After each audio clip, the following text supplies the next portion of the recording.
Hello, my name is Dum Dum. I'm a bullet. Bang! Did I scare you?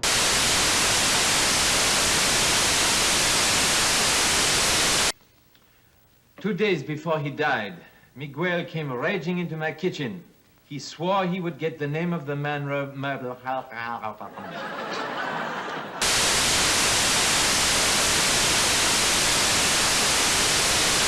Okay, Slug, where were you on the night of January 18th?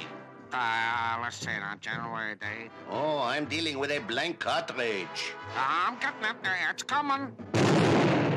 Well, I exploded his alibi.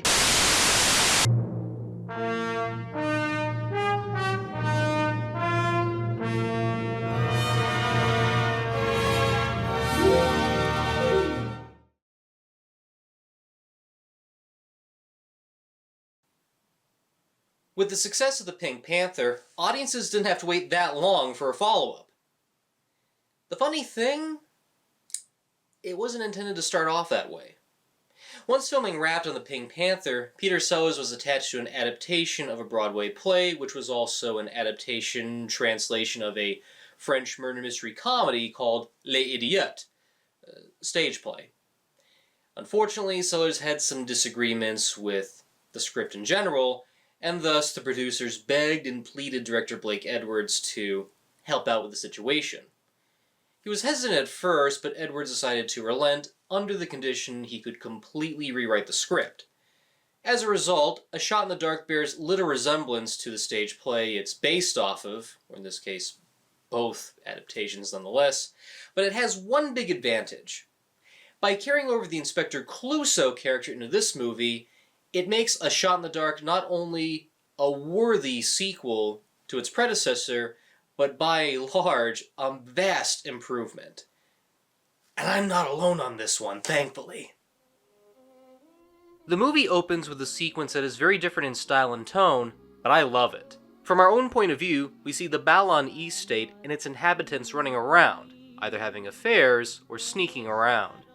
A good majority of this is done through a series of long takes that give a voyeuristic feel, like something out of Alfred Hitchcock's Rear Window.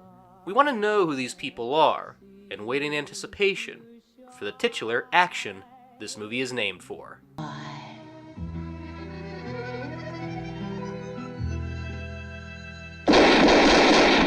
Now that is how you start things off. The opening credits are also done by David H. Paté and Friz Feelings Animation Company, but it's not as memorable as their last one for the Pink Panther. Still, it's a fun little animated sequence of the Inspector character getting into trouble, and the Henry Mancini scored theme for this one is a nice touch.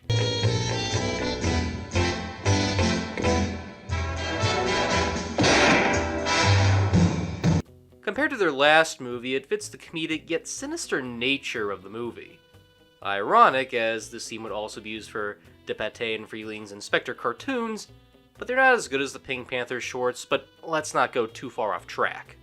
Inspector Jacques Clouseau returns, and this time he's more fully realized. Peter Sellers took some time to nail the accent better, and a lot of the character quirks from the last movie are developed better here. I gather the facts, examine the clues, and before you know it, the case is solved. His mispronunciation of words, Last time was moths. Myths? Moths. Yes, myths. his clumsiness, and he's definitely a walking disaster for his boss, Commissioner Charles Dreyfus. Nincompoop, that megalomaniac. He's setting the science of criminal investigation back 1,000 years, and I can't do anything about it. However, the focus of this movie is more on Clouseau, so he's given way more to do here. He's hired to solve a murder at the Balon Mansion, and everyone is a suspect. From the owner, to the butlers, to the maids, everyone has a pure motive on who killed the chauffeur, Miguel. Everyone seems to connect things towards one of the maids, Maria Gambrelli, but Clouseau feels there might be more than just foul play here. What I find interesting about this franchise is how folks examine the Clouseau character on two different tiers, and this entry comes as an example of that discussion. Some theorize Clouseau is good at his job, but is inept. Others say he's a jerk that misuses his powers, yet the clumsy quirk he carries tends to bite him back at times.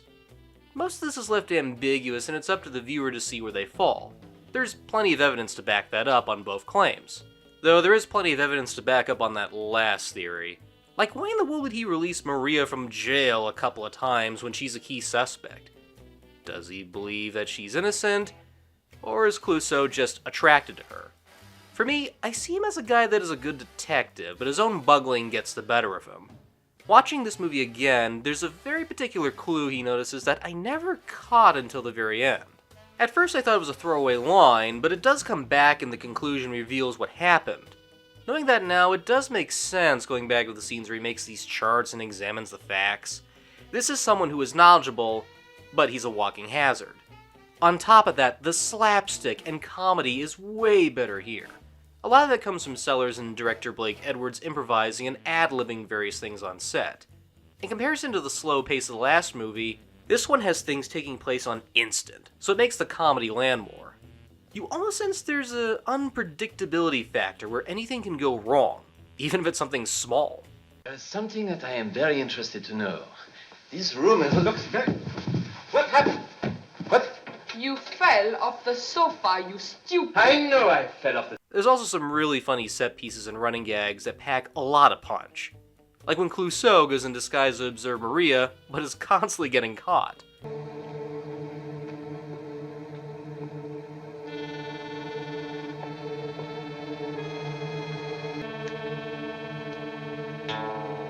The small stinger sound effect and hard cut to him being hauled off in a police cart still have me howling in laughter because it's so sudden.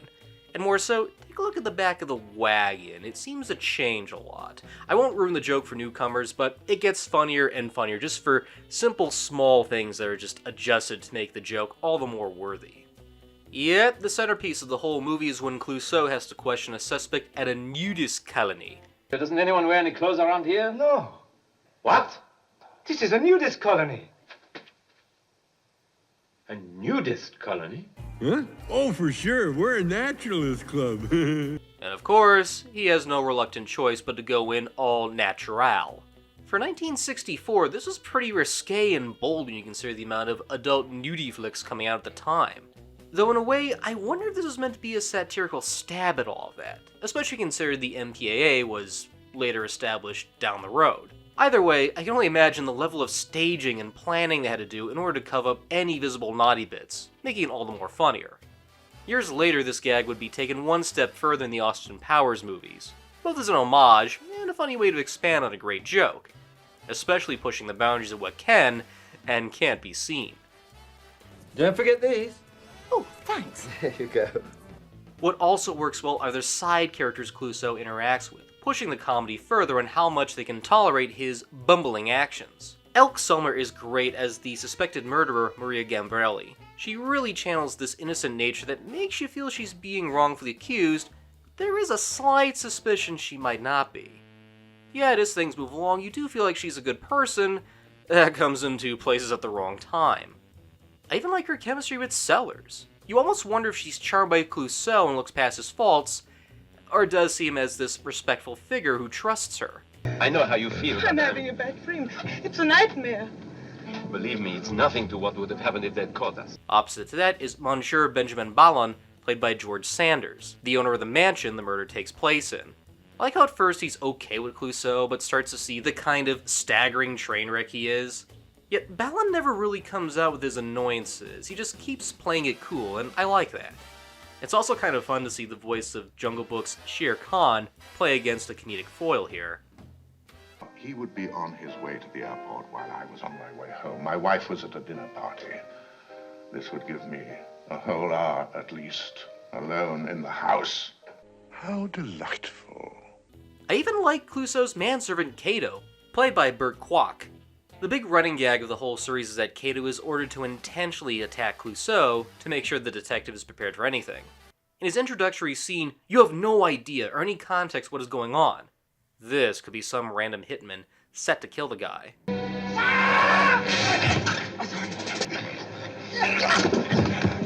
But the moment you see Clouseau retaliate while wearing a doji, you know something's up.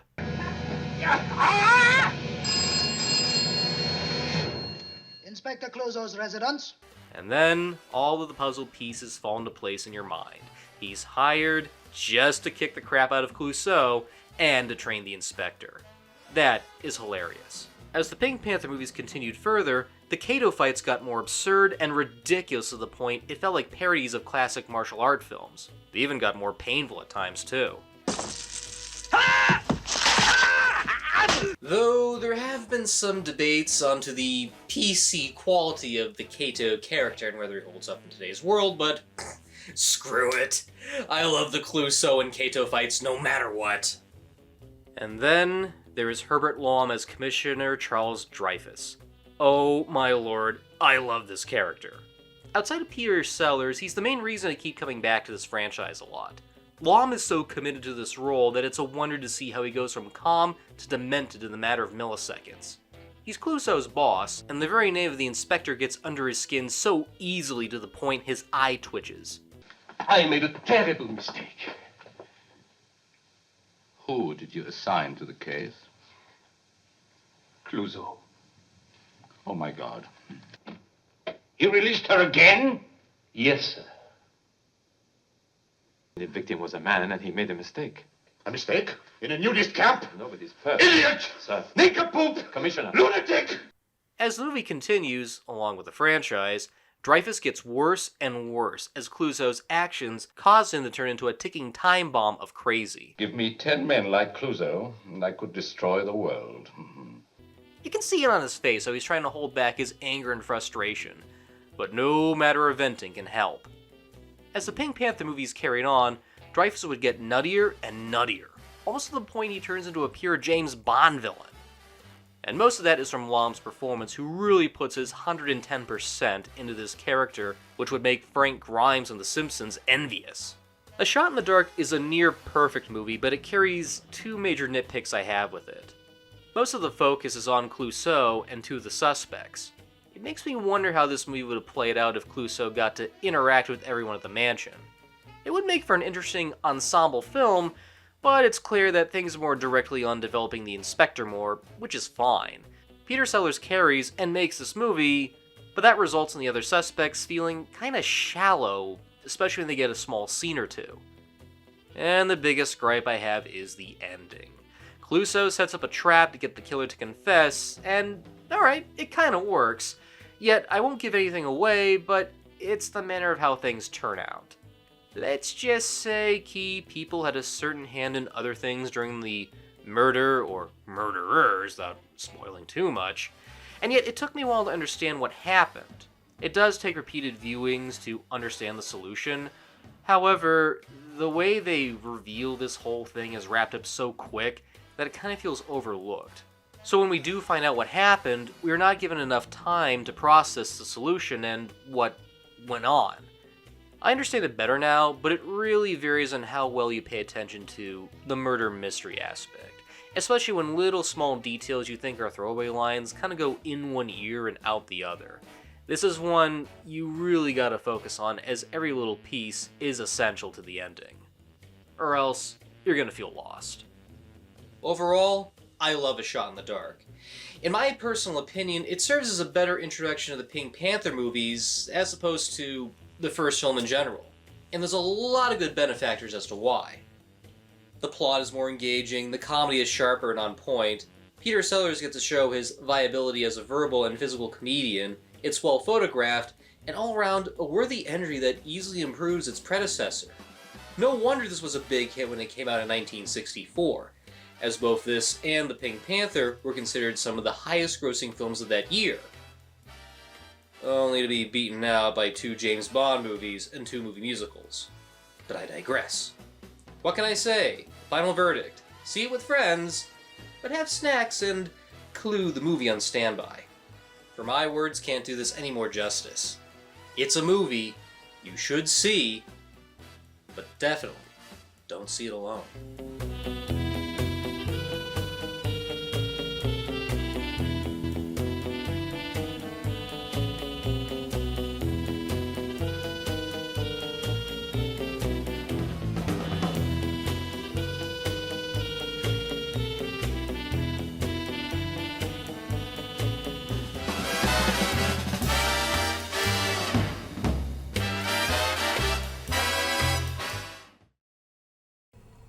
Cut. We will continue at another time. A pleasure at any time. I suggest you have your architect investigated as well. From taxi driver to raging bull, he looked inside a world few had ever seen. Did you know how these people live? Now, director Martin Scorsese brings the underworld to life. I don't know if I could live like that. Goodfellas, rated R, starts Friday, September 21st at a theater near you.